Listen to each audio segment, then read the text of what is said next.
বিসমিল্লাহির রহমানির রহিম। আসসালামু আলাইকুম এভরিওয়ান, সবাইকে জুম্মা মোবারক। সবাই কেমন আছেন? আশা করি ভালো আছেন। আজ আপনাদেরকে একেবারে ঝামেলাবিহীন পাটায় বাটা ছাড়া সহজ পদ্ধতিতে ব্লেন্ডার জারে ভর্তা বানিয়ে দেখাবো। আজকের ভর্তাটা হলো একটা শীতল শুটকি দিয়ে ভর্তা বানিয়ে দেখাবো। ফ্রিজের কোথাও, যেহেতু আমি ফ্রিজে শুটকি রাখি, ফ্রিজের কোথাও আর একটা শুটকি পানি, জাস্ট এই একটা শুটকি পেয়েছি, একটা দিয়ে চলে এসেছি ভর্তাটা বানানোর জন্য। যেহেতু আমি ভর্তাখোর, আমার ভর্তা খেতে খুবই পছন্দ, আমি এখানে একটা শীতল শুটকি নিয়েছি, একটা দিয়ে কিন্তু ভর্তা বানিয়ে আপনাদেরকে দেখাবো। এখানে নিয়েছি হলো শুকনো মরিচ, তবে ভর্তাটা কিন্তু শীতল শুটকির ভর্তাটা আসলে শুকনো মরিচ দিয়ে বানালে বেশি ভালো লাগে তবে আমার কাছে। এখানে আমি নিয়েছি হলো পেঁয়াজ, এখানে 4-5টি পেঁয়াজ ছোটো সাইজের আর কি মোটা করে কেটে নিয়েছি, আর দুটো ছোটো সাইজের রসুন, একেবারে চামড়া ছিলে, এগুলো যেহেতু নতুন রসুন সেগুলো নিয়েছি।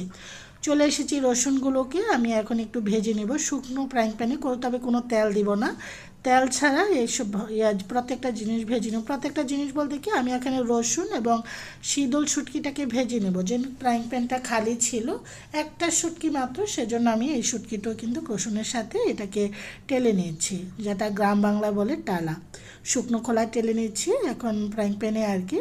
এখন এগুলো রসুনটা যেহেতু একটু ঝাঁঝালো ভাব, সেজন্য রসুনটাকে একটু টেলে নিলে এটা যে ঝাঁঝালো ভাবটা সেটা কিন্তু চলে যায়।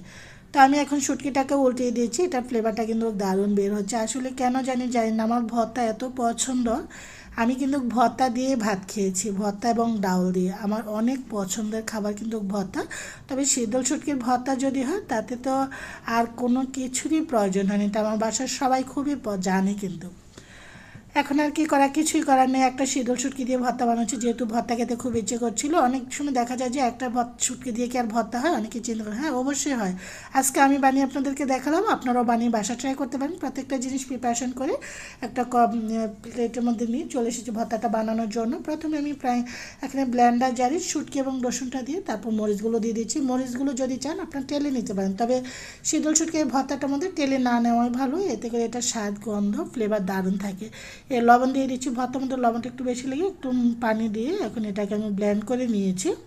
আসলে আমার পাটাটা এতটাই হেভি, এটাকে ওঠাতে প্রায় 2-3 জন লাগে, সেজন্য আমি সবসময় ভর্তাটা সব ব্লেন্ডার জারে বানিয়ে থাকি, পাটায় ভর্তাটা একটু কমই বানানো হয়।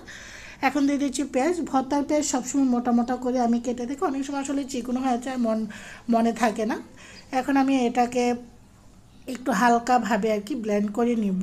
পাটা থাকলে একটু হালকাভাবে ছেঁচে নেওয়া যায়, তো ব্লেন্ড করেও কিন্তু আপনি যদি খুব ইয়াভাবে কেয়ারফুলি করেন, আপনার পেঁয়াজটা কিন্তু এটা একেবারে মিহি হয়ে যাবে না। যে দেখুন আমার পেঁয়াজটা কিন্তু মিহি হয়নি। যখন আমরা ভাত দিয়ে খাই, যখন দাঁতের নিচে পড়ে পেঁয়াজটা যখন কসকস করে, এটা খেতে অনেক ভালো লাগে। আসলে এই জিনিসগুলো, ছোটো ছোটো জিনিসগুলো আমার মার থেকে শেখা। আমার মা প্রতিটা জিনিস এত যত্ন সহকারে তৈরি করতেন, আসলে মার থেকে সব কিছু শেখা। আশা করি সবারই ভালো লাগবে। আজকের এই একটা শীতল শুটকি দিয়ে লোভনীয় ভর্তাটা কোনো রকম ঝামেলা ছাড়া আমি একটু পেঁয়াজ রিং দিয়ে ডেকোরেশন করে দিচ্ছি। আশা করি সবারই ভালো লাগবে, সবাই ভালো থাকবে।